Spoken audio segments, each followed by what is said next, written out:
This video is going to be about the Kitbashed Ratlings that I made, because I've done the 30 of them now, so there's a platoon. Obviously the metal single piece Ratlings that look like they're from the Shire, they're going to come soon. I got them from Element Games, and because of the pandemic there's been slowdowns on shipping, which in a way it made me do this Kitbash all together, because I thought, you know, obviously I don't mind the delay, but I really wanted to paint some Ratlings, so I made some. And so when they come, they're just not going to fit in with these fellas, and that's fine, because obviously I've got two completely distinct guard armies.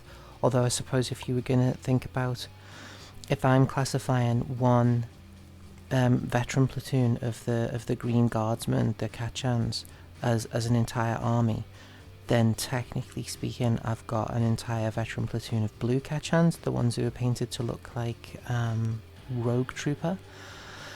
I've got an entire platoon of the Empire Flagellants that are sort of painted white with greyish weapons that look like they've come either from some sort of space installation or from a place that mines chalk or a snow whale or something. And I've got like a company of Militarum Tempestus, plus then the company of Cadians and other assorted leftovers, mostly from the Empire army that I used to have. So technically that's Cadians and leftovers, Militarum Tempestus, Rogue Trooper Catachans, Snow Whaled veterans, and then Jungle Whaled veterans. So that's 5 Games Workshop guard armies that I've got. So this platoon can really fit in with any of them, or it could become its own whole army. So these are obviously the goblin legs. The goblin legs, I should explain, the reason I had 30 goblin legs was because if you've seen the video of my Orcs and Goblin army, or Orc and what, they don't call them goblins anymore, do they? They call them Loon Curse. As I've said in a previous video, I've never played Age of Sigmar. I love the models for it, and I think that the rule set's probably a lot better than the rules for Warhammer Fantasy Battle, but I've never played it, and so I'm kind of at sea with it. But anyway, there's a word I was searching for then, it's gone out of my head. Oh yeah, so the Wolf Rider Cavalry, kind of like with Assault Marines, where you get the Assault Marine legs and you get the standard infantry legs, because you might want to run them with the jump packs or without. With the Goblin Wolf Rider Cavalry, for some reason, at least when I got them, you got infantry legs and cavalry legs, so I had all of these infantry legs left over. It turned out that I had enough bodies, with a little bit of fettling, to make 10 Ratling snipers, because obviously with those guard armies that I've already just talked about, and then a previous guard army that I had to sell many years ago, I always keep my parts. So the bits box was plentiful enough that I could make 10 of this pattern Ratling with the Astra Militarum bodies and arms from the Catachan sets, and with the Militarum Tempestus heads and heads and weapons, so that they look like a professional little force of snipers. He's the only one with an Adeptus Mechanicus gun. As I said in the first video about these, the idea was that they were all going to have those revolver rifles. I cannot remember the name of them, and they just don't fit properly onto the, see, that's a bit of a fudge, they don't fit properly, whereas the pans to one bad example, hang on, dun, dun, dun. Okay, yeah. So the Militarum Tempestus rifles basically fit on the Cadian arms, as long as you cut the sort of round, it looks like, I actually don't know what it is, but there's a little round thing on the back of a Militarum Tempestus gun, and if you cut that off and then cut the tubes down, because it basically looks like it basically looks like a magazine well anyway. If that'll focus, yeah, see where the cables would normally be. So obviously each one of these fellas is festooned with patches, much like one of the American Platoons for Warlord Games Bolt Action that I'm going to talk about in another video. So what happened with these, there's a reason that I've got a lot of other stuff out. What happened with these was that I had backpacks, so you've got an example there with a Militarum Tempestus backpack. You've got a Militarum Tempestus backpack, Adeptus Mechanicus backpack, and a Catachan backpack. And then you've got these other fellas with 2 US Infantry Warlord Games backpacks. Now,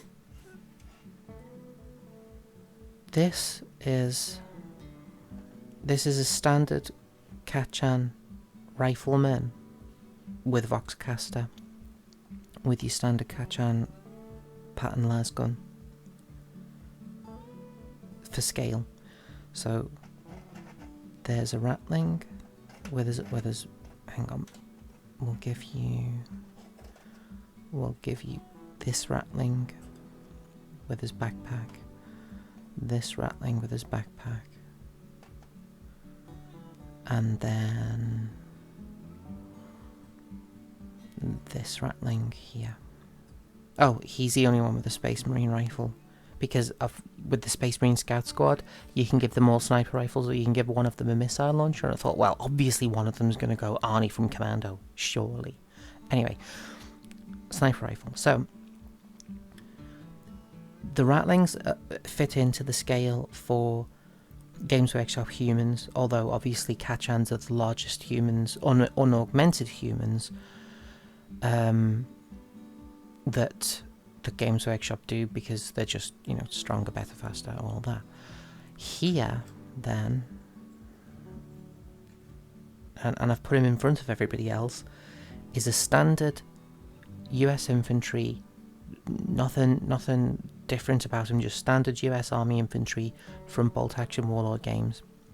Now, there's obviously, people have talked about the scale difference between Games Workshop and other manufacturers before. So there you've got a Catachan pattern lasgun and an M1 Garand or Garand. I don't know how it's said. Apparently there's a lot of debate, so I usually say Garand. So an M1 Garand, and then a Catachan pattern lasgun. Ugh, the names. So obviously you've got differences in height because of the base, but even when at the same height, you can start to see that the body is a lot slighter on the Warlord Games human than it is on the Catachan. You can go, well, that makes sense. It's a Catachan.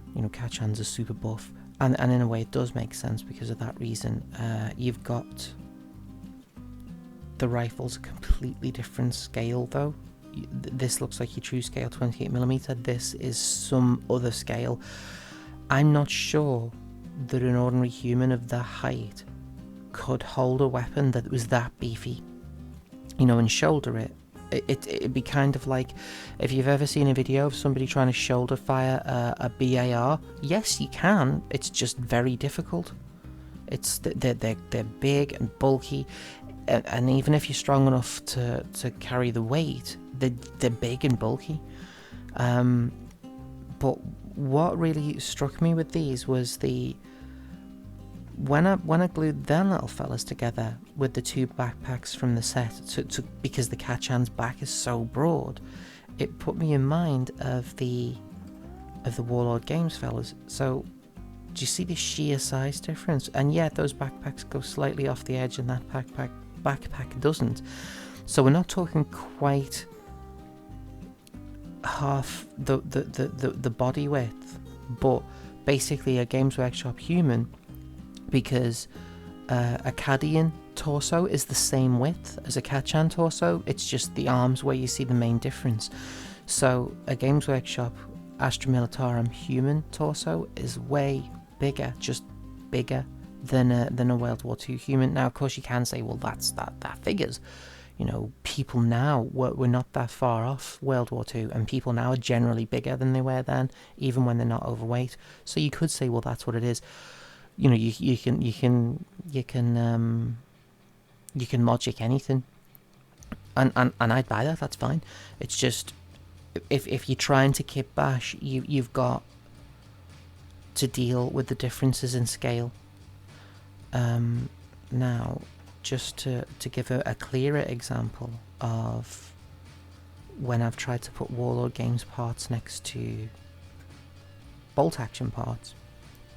If you remember the engineers that I made, they're all in the back here. I haven't painted them, obviously, but here you've got Catachan vehicle crew bodies. Sorry, what am I saying? Cadian vehicle crew bodies with Warlord Games heads. These are American heads with goggles. They're the kind of heads that you give to bazooka teams or flamethrower teams, but you have to buy flamethrower teams separately unless you can convert them. I converted them, but the idea anyway is, so what you start to get, you get this effect where you've got an engineer who now looks either like he's wearing kind of a bomb suit, like he's in the Hurt Locker, or just a really chubby engineer. I don't mind that. I don't mind the thought that he looks kind of chubby. I don't mind. I think it's characterful, but you've got to be aware that the head will be out of scale, kind of, with the body compared to if you'd used a Games Workshop head or if you'd used a Warlord Games body and a Warlord Games head. So that was that. But there's more. I've got a couple of vehicular comparisons as well. This is turning out to be a really long video, and I'm sorry about that. But it's kind of exciting in a way. Well, to me anyway, because, you know, it's little models. Oh, so, right. Just for scale again, I'd forgotten that I'd got this fella out. So here you've got, obviously, a Catachan rifleman with a Voxcaster, and then you've got a US rifleman with a rifle. And then you've got a Space Marine on a 32mm base. Now, even if you put the US infantryman kind of to the same level, can we do that? Hang on. They'll support him. That's what they'll do. Then he's even got a little bit of advantage on them because he always stood on their bases. We can do it. Yeah. Okay, so you can see the height-wise, they're the same height, it's just that they're a lot beefier, the Games Workshop models. Now, what I will say, and I didn't expect this when I put these up for comparison, I thought that the Space Marine was going to look ridiculous. I mean, obviously, it's a regular Space Marine, it's not a Primaris. I thought that the Space Marine was going to look comically large compared to the human, but when you consider he's supposed to be in armor that gives him the same protection as being physically sat in a rhino. Actually, that's super slimline. That human there is wearing basically clothes. He doesn't have armor, and that human's got a flak jacket. In fact, that human has a t-shirt. So again, he doesn't have armor. And aside from height and the Warlord Games guy looking a bit wiry, it's actually kind of, you know, it logically makes sense when you know the story behind the white model, the green model, and the grey model.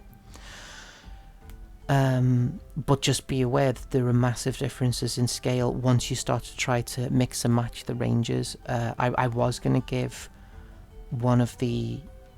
I was going to give, even between Games Workshop ranges, I was going to give one of these guys a beaky helmet because I love the beaky helmet.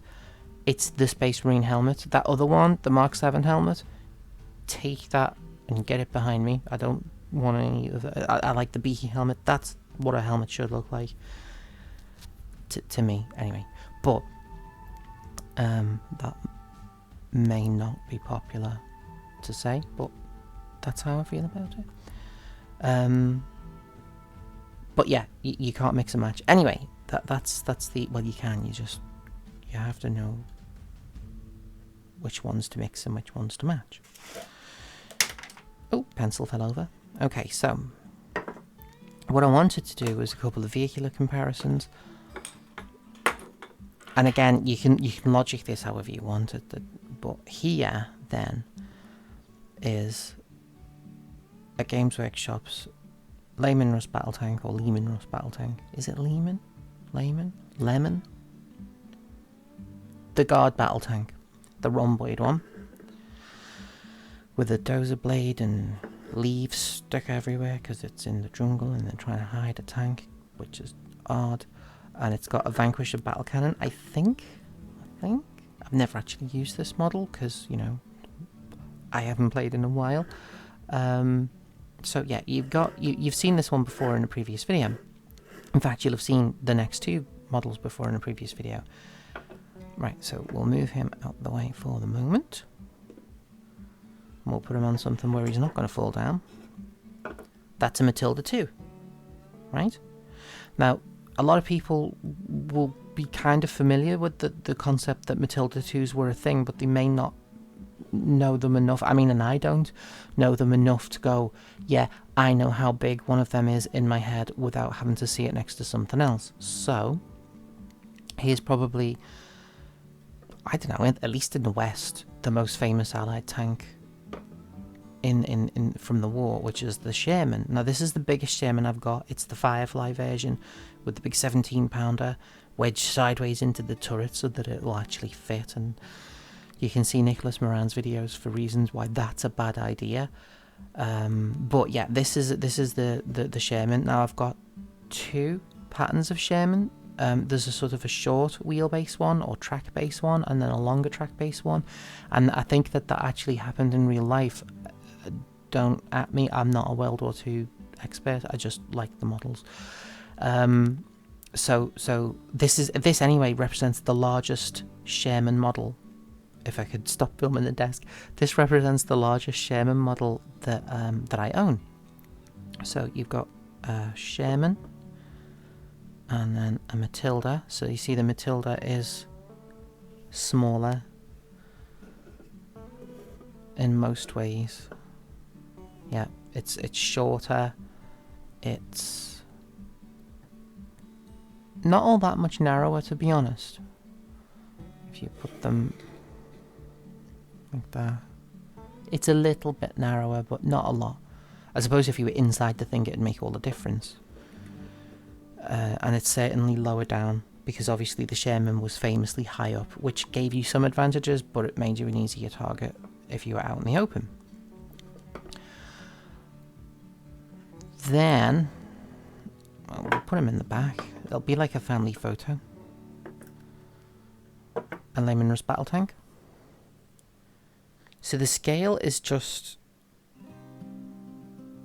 you see, so World War II desert, World War II everywhere, Warhammer 40,000 everywhere. It's just, they don't even compare for size, for scale, for sheer how much steel do you need to make one of these things. Now, of course, I don't remember off the top of my head how many people crewed a Matilda, but you got 5 in a Sherman, and you've got 5 in a Lehman Russ.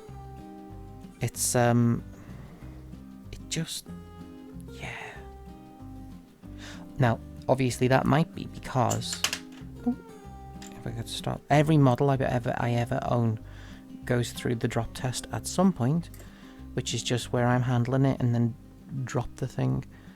I'm probably not the only one, but yeah, you've got 5 of them fellas in there and 5 of them fellas in there. That might explain why that's so big, but there you are. So yeah, this has turned out to be a hideously long video, and if you stayed all the way to the end, well, good on you. Okay, that was it.